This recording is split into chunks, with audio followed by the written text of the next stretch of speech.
स्वागत है आपका जनसत्ता में। मैं हूं विभावरी दीक्षित और लेकर आई हूं आपके लिए इस वक्त की ताजा खबरें। कोरोना वैक्सीन को लेकर बनी NTAGI की समिति के अध्यक्ष डॉक्टर NK अरोड़ा ने दावा किया है कि इसी साल मार्च महीने के 12 से 14 वर्ष की आयु के बच्चों का टीकाकरण शुरू हो सकता है, क्योंकि उस समय तक 15 से 18 साल की आबादी की पूरी तरह से वैक्सीनेशन होने का अनुमान है।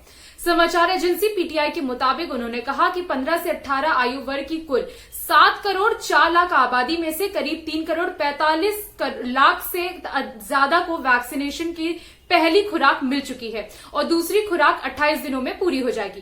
टीकाकरण की इसी गति को देखते हुए 15 से 18 वर्ष आयु के शेष लाभार्थियों को जनवरी के अंत तक पहली खुराक लग जाने की संभावना है। उसके बाद उनकी दूसरी खुराक फरवरी के अंत तक दिए जाने की उम्मीद है। आगे उन्होंने कहा कि एक बार 15 से 18 आयु वर्ग के बच्चों को पूरी तरह से वैक्सीनेशन होने के बाद सरकार मार्च में 12 से 14 वर्ष के आयु के लिए टीकाकरण अभियान शुरू करने को लेकर निर्णय ले सकती है। देश में 12 से 14 वर्ष के आयु वर्ग की अनुमानित जनसंख्या 7 करोड़ 5 लाख है। उत्तर प्रदेश विधानसभा चुनाव के मद्देनजर समाजवादी पार्टी के प्रमुख अखिलेश यादव ने भाजपा को हराने का संकल्प लिया है। इस मौके पर उनके साथ किसान नेता तेजिंदर सिंह बिर्क भी मौजूद थे। बता दें कि 17 जनवरी को सपा में शामिल हुए तेजिंदर भी लखीमपुर कांड के दौरान गाड़ी की टक्कर से जख्मी हो गए थे। इस मौके पर अखिलेश यादव ने लखीमपुर खीरी से लाए गए अनाज को हाथ में लेकर संकल्प लिया कि वो किसानों पर अन्याय और अत्याचार करने वाली सरकार को हराएंगे और हटाएंगे। इसके अलावा अखिलेश यादव ने किसानों को लेकर कई वादे भी किए। उन्होंने कहा कि प्रदेश में सपा सरकार बनने पर गन्ना किसानों को 15 दिन में भुगतान किया जाएगा, किसान रिवॉल्विंग फंड दिया जाएगा। इसके अलावा किसानों को फ्री में बिजली मिलेगी। उन्होंने किसानों को ब्याज मुक्त लोन और बीमा भी देने की घोषणा की है।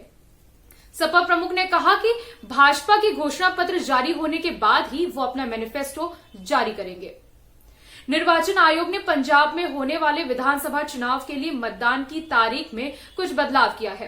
पंजाब की सभी 117 सीटों पर अब 20 फरवरी को मतदान होंगे।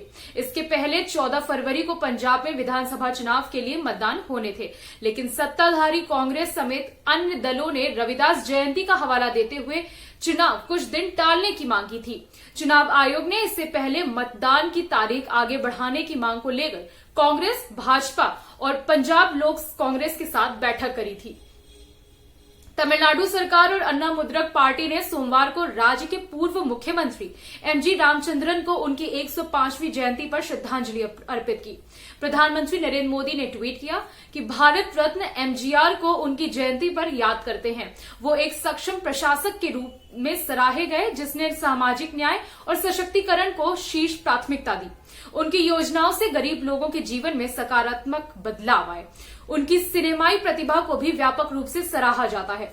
स्वास्थ्य मंत्री मां सुब्रमण्यम ने चेन्नई में राज्य सरकार के NTA डॉक्टर MGR मेडिकल विश्वविद्यालय पर स्थित परिसर में MGR की आदमकद प्रतिमा के पास रखे गए उनके चित्र पर पुष्पांजलि अर्पित की। कुलपति डॉक्टर सुधा शेषायन और अन्य अधिकारियों ने भी श्रद्धांजलि के लिए आयोजित कार्यक्रम में भाग लिया।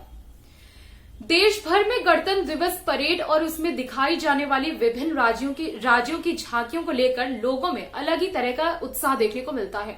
झांकियों में भारत की विरासत और सांस्कृतिक झलक दिखाई देती है। वहीं इस साल गणतंत्र दिवस परेड काफी अनोखा होने वाला है। अब की इस समारोह के दौरान 5 राफेल समेत 75 लड़ाकू विमान अब तक के सबसे भव्य फ्लाई पास्ट में शामिल होंगे और ये आसमान से पूरी दुनिया को भारत की ताकत से रूबरू कराएंगे। वायुसेना प्रवक्ता विंग कमांडर इंद्रनील नंदी ने बताया कि आजादी के अमृत महोत्सव समारोह के तहत खास तैयारियां की गई हैं।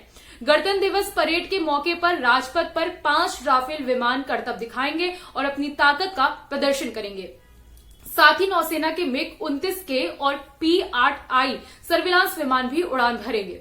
उन्होंने बताया कि 17 जगुआर विमान आसमान में अमृत महोत्सव के 75वें वर्ष की आकृति बनाते हुए नजर आएंगे। नजर खेल समाचार पर डालें तो भारतीय तेज गेंदबाजी के अगुवा जसप्रीत बुमराह ने कहा कि अगर भविष्य में उन्हें राष्ट्रीय टीम की कप्तानी करने का मौका मिलता है तो वो उनके लिए जिम्मेदारी निभाने से कभी पीछे नहीं हटेंगे। विराट कोहली का टेस्ट कप्तानी से त्यागपत्र देने के बाद उनका तीनों प्रारूपों में कप्तानी करियर समाप्त हो गया है, जबकि रोहित शर्मा अगले साल 35 वर्ष के हो जाएंगे। और ऐसे में सवाल उठता है कि ऐसा कौन सा खिलाड़ी हो सकता है जो कि लंबी अवधि तक टीम की कमान को संभाल सकता है। इस लिहाज से बुमराह को भी कप्तानी के दावेदारों में माना जा रहा है। दक्षिण अफ्रीका के खिलाफ बुधवार से शुरू होने वाली एक दिवसीय श्रृंखला में केएल राहुल कप्तान जबकि जसप्रीत बुमराह उप कप्तान की भूमिका निभाएंगे।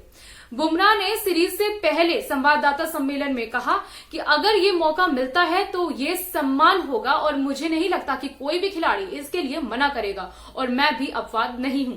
चाहे वो कोई भी नेतृत्व समूह हो, मैं हमेशा अपनी सर्वश्रेष्ठ क्षमता से उसमें योगदान देना चाहता हूं। अभी के लिए बस इतना ही। बाकी देश दुनिया से जुड़ी खबरों के लिए बने रहिए जनसत्ता के साथ। धन्यवाद।